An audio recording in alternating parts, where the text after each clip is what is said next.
Episode start అవ్వగానే వసుధార అనుపమపై శైలేంద్ర పెట్టించిన రౌడీలు అటాక్ చేయడానికి వస్తూ ఉంటారు కదా. వసుధార పైకి కత్తి తీసుకొని ఒక రౌడీ కరెక్ట్గా వసుధారాని అటాక్ చేసేలోపు ఒక చెయ్యి అడ్డుకుంటుంది ఆ కత్తిని. వెంటనే వసుధార కళ్ళు తెరిచి అతని వైపు చూస్తుంది. అనుపమ వసుధార అతన్ని చూసి ఒక్కసారిగా షాక్ అయిపోతారు. అతను ఎవరో కాదు, న్యూ క్యారెక్టర్ రుద్ర అన్నమాట. ఇంకతను అలా ఆ రౌడీ చెయ్యిని విరిచి అందరి రౌడీలని బాగా కొడుతూ ఉంటాడు. నువ్వెవడ్రా అని చెప్పి ఇంకా ఆ రౌడీలందరూ అతనిపై అటాక్ చేయడానికి వెళ్ళినా సరే అతను మాత్రం కొంచెం కూడా భయపడకుండా రౌడీలందరినీ బాగా కొడతాడు. ఆ రౌడీలు బాగా కొట్టించుకొని, రేయ్ అసలు ఎవర్రా నువ్వు, నీకేం కావాలి అని అడుగుతారు. ఏయ్ సైలెంట్గా ఉండండి, చూడు నువ్వెవ్వరినైనా కొట్టు, ఎవరినైనా చంపు, నేను అడగను, కానీ లేడీస్ జోలికి వస్తే మాత్రం ఈ రుద్ర అస్సలు ఊరుకోడు అని చెప్పి ఆ రౌడీలని ఇంకా బాగా కొడుతూ ఉంటాడనమాట న్యూ క్యారెక్టర్ రుద్ర. మేడం మీరు వెళ్ళిపోండి మేడం, వెళ్ళిపోరు ఇక్కడి నుండి అని చెప్పి ఇంకా వాళ్ళని పంపించేస్తాడు. వసుధార అండ్ అనుపమ అయితే అక్కడి నుండి ఇంకా వెళ్ళిపోతారు. అప్పుడే అతని అసిస్టెంట్ రుద్ర అసిస్టెంట్ అక్కడికి వస్తారు. అన్నా ఏం చేసావన్నా? అయ్యో నువ్వు మొత్తం రివర్స్లో చేసావు, మనం చంపాల్సిందే ఆ మేడంని, నువ్వేమో వీళ్ళని కొట్టి వాళ్ళని వదిలేసావేంటి అని అడుగుతాడు ఆ అసిస్టెంట్.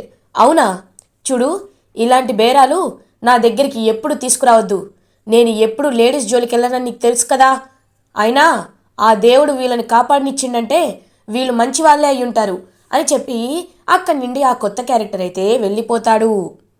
వసుధార అనుపమ మాత్రం పరిగెడుతూనే ఉంటారు. ఇంకా వాళ్ళు వెనకాల చూసేసరికి ఎవరు కనిపించకపోయేసరికి అమ్మయ్యా అతను ఎవరో సమయానికి మనకి దేవుళ్ళ వచ్చి కాపాడాడు, లేకపోతే ఏమయ్యేదో ఏంటో అని అనేది అనుపమ. అవును మేడం అని పాపం ఆయాసపడుతూ ఉంటుంది వసుధార. అప్పుడే వసుధార అండ్ అనుపమ ఇద్దరు ఒక టీ షాప్ ముందు ఆగుతారు. వాటర్ బాటిల్ ఇంకా వసుధారకి ఎవరు తెచ్చి అందిస్తారు. తను తలపైకి ఎత్తి చూసేసరికి సేమ్ క్యారెక్టర్ రుద్ర అన్నమాట. నమస్తే మేడం అని చెప్పి ఇంకా అక్కడే వాళ్ళ ఎదురుగా కూర్చుంటాడు రుద్ర. బాబు ఎవరు నువ్వు, మమ్మల్ని ఎందుకు కాపాడావు అని అడుగుతారు అనుపమ. అదేంటి మేడం, ఎవరైనా చంపితే ఎందుకు చంపావని అడుగుతారు కానీ కాపాడితే ఎందుకు కాపాడావని అడుగుతారేంటి? అయినా నాకు లేడీస్ అంటే చాలా రెస్పెక్ట్, నేను పెద్ద రౌడీని గూండాని, కానీ ఎప్పుడు ఆడవాళ్ళ జోలికి మాత్రం నేను వెళ్ళను మేడం అని సాఫ్ట్గా మాట్లాడతారు ఆ కొత్త క్యారెక్టర్ రుద్ర. ఓ అవునా, సరేలే వసుధారా, ఇప్పుడు మనం రిషి ఎక్కడున్నాడో తెలుసుకోవాలమ్మా. ఖచ్చితంగా ఆ శైలేంద్రే ఈ రౌడీలను పెట్టించుంటాడు, నిన్ను చంపేయమని చెప్పుంటాడు. ఇప్పుడు ఏం చేయాలి అని అంటుంది అనుపమ. నాకు అదే అర్థం కావటం లేదు మేడం, అయినా ఇప్పుడు మనం అని చెప్పి ఇంకా ఆలోచిస్తూ ఉంటుంది వసుధారా.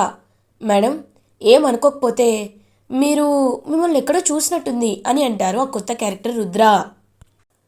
తను డిబిఎస్టి కాలేజ్ ఎండి వసుధార రిషేంద్రభూషణ్ అని చెప్తుంది అనుపమ. ఒక్కసారిగా షాక్ అయిపోతాడనమాట రుద్ర. మేడం మీరు మీరు వసు మేడమా అని అడుగుతారు. అవును, తనకి ముందే తెలుసా అని అడుగుతుంది అనుపమ. అయ్యో తెలియకపోవడం ఏంటి మేడం, నా చెల్లెలి వాళ్ళ ఫ్రీగా కాలేజీలో చదువుతుందంటే దానికి కారణం రిషి సార్ వసుధార మేడమే కదా. వీళ్ళు స్థాపించిన మిషన్ ఎడ్యుకేషన్ అనేది మాలాంటి పేదవాళ్ళకి చాలా ఉపయోగపడింది. మా చెల్లి ఇప్పుడు ఒక్క రూపాయి కూడా కట్టకుండా కాలేజ్లో చదువుకుంటుందంటే సపోర్ట్ స్టూడెంట్స్ అనే స్కీమ్ ద్వారా అని చెప్పి నా చెల్లి ఎప్పుడు చెప్తూ ఉండేది. మీకు ఎప్పుడు రుణపడతానని కూడా చెప్తూ ఉండేది. ఇవాళ మిమ్మల్ని నేను కాపాడానంటే నిజంగా ఆ దేవుడికి నేను గుడి కట్టినా తప్పు లేదు మేడం. మేడం ఒక్కటి గుర్తుపెట్టుకోండి, మీరు నా చెల్లెకి జీవితం ఇచ్చారు, మీరు నా చెల్లి ఫ్రీగా చదువుకునేటట్లు చేశారు. ఎప్పుడైనా మన చేతిలో కత్తి ఉంటే అది ఆయుధం అవ్వదు, చదువు ఉంటేనే ఆయుధం అని చెప్పి చిన్నప్పుడు మా అమ్మ చెప్పేది. ఇప్పుడు నాకు అదేది ఎక్కేది కాదు, కానీ మా చెల్లి బాగా చదువుకుంటుంది. మా చెల్లి జీవితాన్ని మీరు నిలబెట్టారు. ఎప్పటికైనా గుర్తుపెట్టుకోండి, నా నంబర్ సేవ్ చేసుకోండి. మీకు ఏ కష్టం వచ్చినా, మీకు ఎలాంటి ప్రాబ్లం వచ్చినా, ఏం కావాలన్నా నేను మీకు చేసి పెడతాను మేడం అని చెప్పి అక్కడి నుండి వెళ్ళిపోతాడు కొత్త క్యారెక్టర్ రుద్ర. వసుధార రుద్ర అని పిలుస్తుంది. మేడం అని అడుగుతారు. చూడు ఇది మా రిషి సార్ ఫోటో, ఒకవేళ రిషి సార్ ఎక్కడైనా కనిపిస్తే నాకు ఖచ్చితంగా కాల్ చేసి చెప్పు, సరేనా అని అంటుంది. మేడం ఏమైంది అని అడుగుతారు. అదంతా నేను చెప్పే అవకాశం ఇప్పుడు నాకు లేదు, కానీ రిషి సార్ ఎక్కడైనా కనిపిస్తే మాత్రం నాకు ఖచ్చితంగా చెప్పు అని చెప్పి వసుధార చెప్తుంది ఆ కొత్త క్యారెక్టర్ రుద్రతో. సరే మేడం అని చెప్పి అక్కడి నుండి వెళ్ళిపోతారు రుద్ర. ఇది ఇలా ఉండగా శైలేంద్ర రౌడీలకి కాల్ చేస్తాడు. హలో సార్ అని అంటారు. ఏంట్రా తన్ని వేసేసారా అని అడుగుతారు. లేదు సార్, మేము టాబ్లెట్లు వేసుకుంటున్నాం, హాస్పిటల్లో ఉన్నాం సార్ అని అంటారు. ఏమైందిరా, అందరూ కట్టుకొని వాళ్ళ పైకి వెళ్ళారు కదా, ఉన్నది ఆ అనుపమ వసుధారానే కదా, ఏమైంది చంపడానికి అని అడుగుతారు శైలేంద్ర. సార్ వాళ్ళిద్దరే ఉంటే చంపేసేవాళ్ళం సార్, వాళ్ళతో ఎవడో ఒకడున్నాడు, వాడెవడో తెలీదు, బాగా గట్టిగా కొట్టాడు సార్, వాడు కూడా ఖచ్చితంగా రౌడీని అయి ఉంటాడు అని అంటారు ఆ రౌడీలు.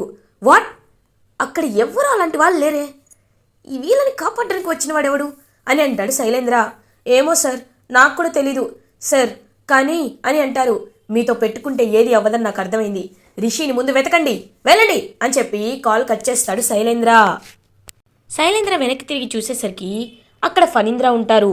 ఒక్కసారిగా షాక్ అయిపోతాడు శైలేంద్ర. డాడీ అని అంటారు. ఎవరితో మాట్లాడుతున్నావు అని అడుగుతారు ఫణీంద్ర. ఏం లేదు డాడీ అంటే అని అంటారు. అయినా నా ఫోన్తో నీకేంట్రా పని అని అడుగుతారు. అంటే డాడ్, నా ఫోన్లో బ్యాలెన్స్ అయిపోయింది, అందుకే మీ ఫోన్ నుండి కాల్ చేయాల్సి వచ్చింది. 1 మినిట్ డాడ్ అని చెప్పి ఇంకా కాల్ డిలీట్ చేసేసి థ్యాంక్ యూ డాడ్ అని చెప్పి ఫోన్ ఇచ్చేస్తాడు శైలేంద్ర.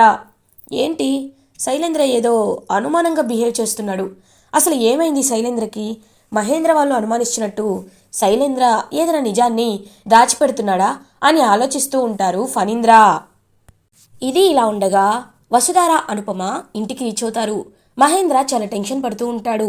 అమ్మా వసుధార, అనుపమ ఏంటి ఇంత లేట్, ఎక్కడికి వెళ్ళారు అని అడుగుతారు. ముకుల్ సార్ని కలవడానికి వెళ్ళాం మావయ్య అని టెన్షన్ పడుతూ ఉంటుంది వసుధార.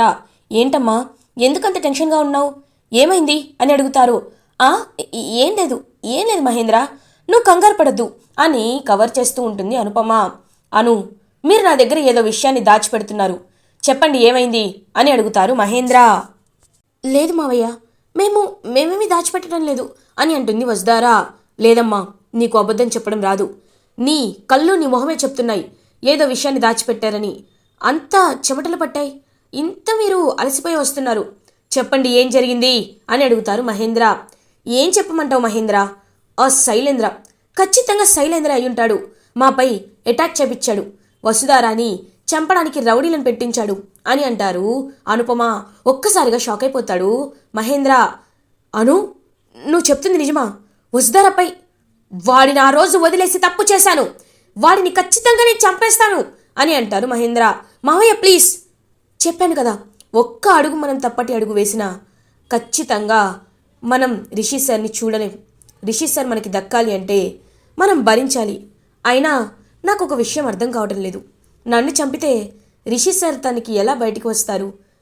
నేను ఒక విధంగా అనుకుంటున్నాను, తను ఎండీ పదవి గురించి ఆశపడేవాడు, నేను ఎండీ పదవిని ఇస్తాను అంటున్నా రిషి సార్ని నాకు ఇవ్వకుండా నన్నే చంపాలని రౌడీలను పెట్టించాడంటే మీకు ఏమీ అనిపించటం లేదా అని అంటుంది వసుధార. ఖచ్చితంగా వాడి దగ్గర రిషి లేడు, రిషి తప్పించుకొని ఉంటాడు, అందుకే శైలేంద్ర ఇలాంటి క్రూరమైన నిర్ణయం తీసుకున్నాడు. మరి రిషి సార్ తప్పించుకుంటే ఖచ్చితంగా ఇక్కడికి వస్తారు, రిషి సార్ ఇంకా ఎందుకు రాలేదంటారు మేడం అని అంటుంది వసుధార. ఏమోమ్మా, ఒకవేళ రిషి తప్పించుకొని ఎక్కడికి వెళ్ళుంటాడు అని ఆలోచిస్తూ ఉంటారు అనుపమ. అప్పుడే కరెక్ట్గా మహేంద్ర అనే గొంతు వినపడుతుంది. పక్కకి తిరిగి చూసేసరికి అక్కడ ఫణీంద్ర ఉంటారు. ఒక్కసారిగా ముగ్గురు షాక్ అయిపోతారు. మహేంద్ర, అమ్మా వసుధార, నేను వింటున్నది నిజమేనా అని అంటారు. ఒక్కసారిగా షాక్ అయిపోతారు మహేంద్ర వసుధార. అన్నయ్య అది అని అంటారు. చెప్పు, నిజం చెప్పు మహేంద్ర, శైలేంద్ర దగ్గరే రిషి కిడ్నాప్ అయ్యాడా? ఇప్పుడు వసుధారని చంపడానికి కూడా రౌడీలని శైలేంద్ర పంపించాడా అని అంటారు ఫణీంద్ర. సార్ అది అని అంటుంది వసుధార. అమ్మా వసుధార, నువ్వు ఆగమ్మా. మహేంద్ర, నా కళ్ళలోకి చూసి చెప్పు, నా మొహం చూసి చెప్పు, నిజంగా అని అంటారు. అవునన్నయ్య, అవును, ఇన్నాళ్ళు మనం ఇంట్లోనే విషపాముని పెంచుతున్నామన్నయ్యా. శైలేంద్ర మనం అనుకుంటున్నట్లు మంచివాడు కాదు, వాడు చాలా దుర్మార్గుడు అని చెప్తారు. ఇంకా మహేంద్ర అయితే ఫణీంద్ర ఒక్కసారిగా షాక్ అయిపోతారు. అంటే అని అంటారు. అవునన్నయ్య, మనం అనుకున్నది నిజమే. జగతిని చంపించింది వాడు, చాలా కుట్రలు చేసింది అంతా అంతా ఎండి పదవి కోసమే. ఇప్పుడు మన రిషిని కూడా వాడే కిడ్నాప్ చేశాడు. ఇప్పుడు రిషి తప్పించుకున్నాడో వాడి దగ్గరే ఉన్నాడో మనకి తెలీదు, కానీ రిషి వాడి కంట్రోల్లోనే ఉన్నాడని వాడే చెప్పాడనయ్యా అని అంటారు మహేంద్ర. ఇంక పాపం చాలా బాధపడతారనమాట ఫణీంద్ర. వాడు ఇంత దుర్మార్గానికి ఒడిగడతాడని నేను నిజంగా అనుకోలేదు. ఖచ్చితంగా వాడిని నేనే చంపేస్తాను అని చెప్పి ఇంకా బయలుదేరిపోతూ ఉంటారు. సార్ ఆగండి సార్, మీరు చంపేస్తే రిషి సార్ ఎక్కడున్నారో మనకి తెలియదు సార్ అని అంటుంది వసుధార. వెంటనే ఆగిపోతాడు ఫణీంద్ర. అవునన్నయ్య, ఈ విషయం ధరణికి కూడా తెలుసు. ధరణికి కూడా వాడు ఎంత దుర్మార్గుడో తెలుసు. ఇప్పుడు మనం ఏదో ఒకటి చేయాలి అని అంటారు మహేంద్ర, ఇలానే కూర్చుంటే లాభం లేదు. ఖచ్చితంగా వాడిని రెడ్ హ్యాండెడ్గా పట్టుకోవాలంటే రిషి మనకు ముందు దొరకాలి. రిషి ఎక్కడున్నాడో తెలియాలంటే అని ఒక ప్లాన్ని ఆలోచిస్తారు ఫణీంద్ర. ఇంకా ఫణీంద్ర ఇంటికి రీచ్ అవుతారు. అప్పుడే దేవయాని, శైలేంద్ర వీళ్ళందరూ ఇంకా సోఫాలో కూర్చుంటారు. ఫణీంద్ర ఇంకా వాళ్ళిద్దరి వైపు చూస్తూ ఉంటాడు.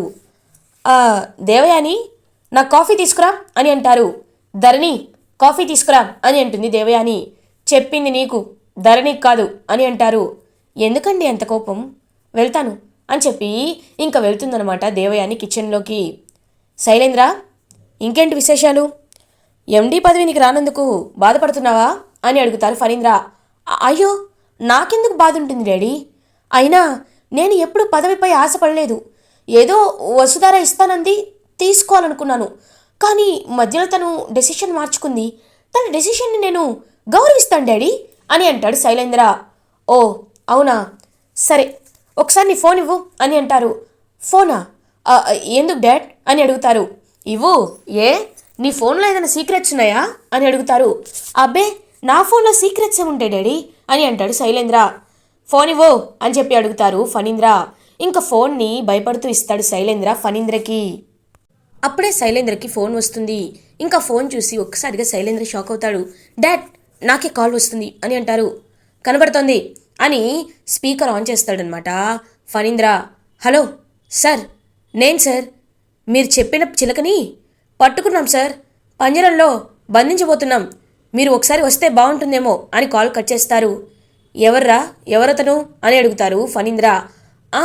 ఏం లేదు డాడ్, ధరణికి యానిమల్స్ అంటే ఇష్టం అని చెప్పింది, అందుకే తన కోసం అని కవర్ చేస్తూ ఉంటాడు శైలేంద్ర.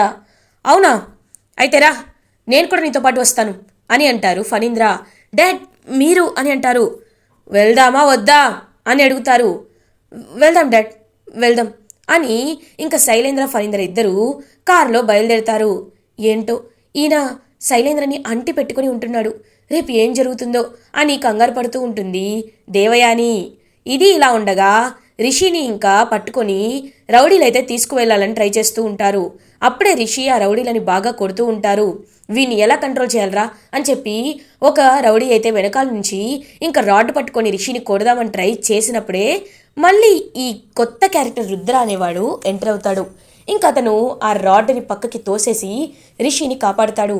ఇంకా రిషిని కాపాడి రిషితో కలిసి ఆ రౌడీలతో ఫైట్ చేస్తాడు కొత్త క్యారెక్టర్ రుద్ర.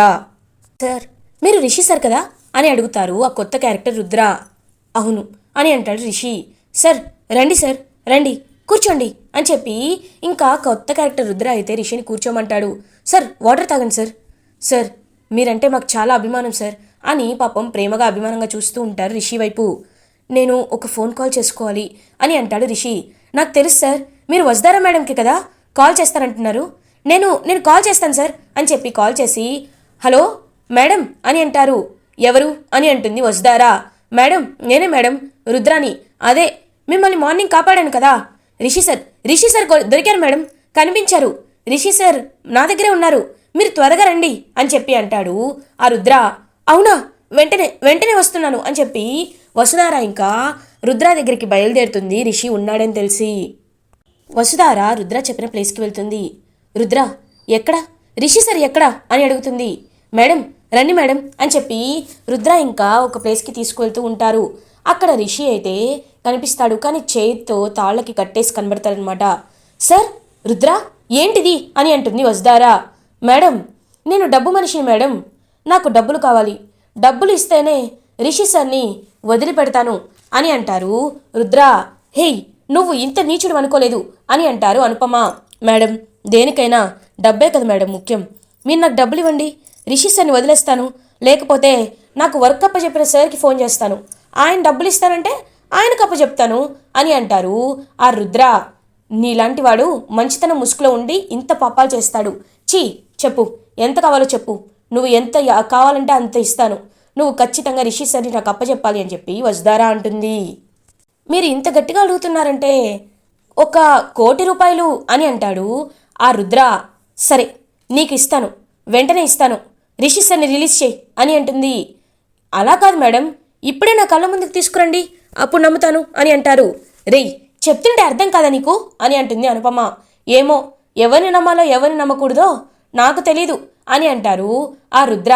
అప్పుడే కరెక్ట్గా అక్కడికి శైలేంద్ర పెట్టించిన రౌడీలు వస్తారు. రేయ్, నిన్ను వదలమని చెప్పి ఇంకా అటాక్ చేస్తారనమాట అతనిపై. ఈలోపు కరెక్ట్గా వసుధార పాపం రిషికి కట్టేసిన తాళ్ళని కట్టేసి ఇంకా రిలీజ్ చేసేసి రిషికి మెలకువ వచ్చేటట్టు వాటర్ కొడుతూ ఉంటుంది వసుధార. అయినా రిషికి మెలకువ రాదు. ఏమైంది రిషి సరికి అని చెప్పి బాధపడుతూ ఉంటుంది వసుధార. ఇంకా వసుధార అనుపమ ఇద్దరు ఇంకా రిషిని తీసుకుని అలా బయటికి వస్తూ ఉంటారు. ఇంకా ఇటువైపేమో ఆ రుద్ర రౌడీలని హ్యాండిల్ చేస్తూ ఉంటాడు. ఇంకా అలా రిషిని తీసుకొని బయటికి పరిగెడుతూ ఉంటారు వసుధార, అనుపమ. అదే టైంకి కరెక్ట్గా ఫణీంద్ర అండ్ శైలేంద్ర కూడా కారులో వస్తూ ఉంటారు. ఫణీంద్ర, కారాపు అని చెప్పి ఇంకా రిషిని చూసి, రిషి మా వసుధారా అని చెప్పి ఇంకా వెళ్తారు. అప్పుడే కరెక్ట్గా ఒక రౌడీ అయితే బుల్లెట్తో షూట్ చేస్తాడు రిషి వైపు. ఆ బుల్లెట్కి ఫణీంద్ర అడ్డుపడతారు. ఫణీంద్రకి బుల్లెట్ తగులుతుంది. ఒక్కసారిగా శైలేంద్ర వాళ్ళు షాక్ అయిపోతారు. శైలేంద్ర అని చెప్పి గట్టిగా ఇంకా ఫణీంద్ర అరుస్తాడు అనమాట. ఫణీంద్ర అని చెప్పి శైలేంద్ర అరుస్తాడు. ఇంకా శైలేంద్ర దగ్గరికి వెళ్ళి డాడీ డాడీ అని చెప్పి ఇంకా లేపుతూ ఉంటారు. పాపం చాలా బ్లీడింగ్ అవుతూ ఉంటుంది ఫణీంద్రకి. సార్ సార్ అని చెప్పి పాపం వసుధార కూడా చాలా ట్రై చేస్తూ ఉంటుంది. రేయ్, ఆపండ్రా, మా డాడీని కలుస్తారా అని చెప్పి ఇంకా శైలేంద్ర వాళ్ళ వెనకాల పరిగెడతాడు. సార్ సార్ని హాస్పిటల్లో జాయిన్ చేయాలి అని చెప్పి పాపం వసుధార వాళ్ళు కారులో ఫణీంద్రని తీసుకువెళ్ళి హాస్పిటల్లో జాయిన్ చేస్తారు. ఇంకా అలా రిషికి కూడా మెలకువ వచ్చి ఇదంతా చేపిస్తుంది శైలేంద్ర అనే విషయాన్ని తెలుసుకుంటాడు. ఇలా ఎపిసోడ్ ఎండ్ అవుతుంది. ఫర్దర్ ఎపిసోడ్ రివ్యూస్ ముందుగా మీకు కావాలి అనుకుంటే మా ఛానల్ని సబ్స్క్రైబ్ చేసుకోండి. Thanks for watching.